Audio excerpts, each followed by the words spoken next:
வயதாகிவிட்டதால் கால் நடுக்கம் வந்திருந்தாலும் கண்களில் மட்டும் மகனுக்காக ஏக்கமும் கரிசனமும் நிரம்பியிருந்தன. கோவில் கோபுரத்தை பார்த்தவாறு கண்களை மூடி மனதுக்குள் பக்தியுடன் வழிபட்டார் கிருஷ்ணமூர்த்தி.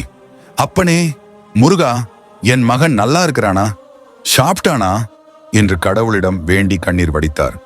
கோவிலில் வேலை செய்யும் பரமசிவம் அவரை ஏற்கனவே பலமுறை பார்த்திருந்தான். ஒவ்வொரு மாதமும் கிருஷ்ணமூர்த்தி இந்த கோவிலுக்கு வந்து கண்களை மூடிக்கொண்டு வெறுமனே அழுவதை அவன் கவனித்திருந்தான். ஐயா, உங்களுக்கு என்ன தோஷமோ?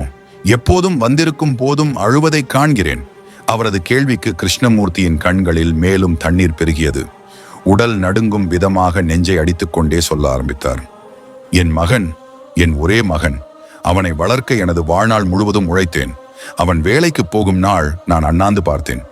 எல்லாம் அவனுக்கு நல்லது நடக்க வேண்டும் என்றுதான். ஆனால் இன்று அவனுக்கு நானே தேவையில்லாதவன் ஆகிவிட்டேன். பரமசிவம் நடுக்கத்துடன் கேட்டான். அவர் இப்போ எங்கே இருக்கிறார் ஐயா? நான் இந்த வயசில் உணவுக்காக பரிதவிக்கிறேன். ஆனா அவன் வெளிநாட்டில் வியாபாரத்தோடு மகிழ்ந்து கொண்டு இருக்கிறான்.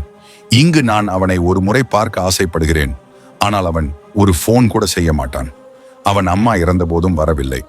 கிருஷ்ணமூர்த்தியின் கதறல் கோவில் வளாகத்தை நெருடியது.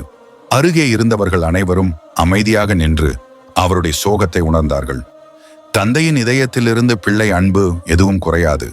ஆனாலும் பிள்ளைகள் தந்தையை மறந்து விடுகிறார்கள். இதுதான் என் நிலை. கண்ணீர் வழிந்த கண்களுடன் அவர் கோவில் சந்நிதியில் ஒதுங்கிக் கொண்டார். அன்றைய மாலையிலிருந்தே கோவிலில் வேலை செய்யும் பரமசிவம் ஒரு முடிவெடுத்தான். அடுத்த மாதம் கிருஷ்ணமூர்த்தி கோவிலுக்கு வரும்போது ஒரு பெரிய ஆச்சரியம் அவருக்கு கொடுக்க வேண்டும். பல நாட்களுக்கு பிறகு அவருடைய மகன் கோவில் வாசலில் நின்றிருந்தான். அவரது கண்களில் வருத்தம், மன்னிப்பு, அன்பு எல்லாமும் கலந்திருந்தன. அப்பாவை பார்த்தவுடன் அவன் விரைந்து வந்து கட்டி அணைத்தான். கிருஷ்ணமூர்த்தியின் கதறல் ஒரே கணத்தில் மகிழ்ச்சி கதறலாக மாறியது.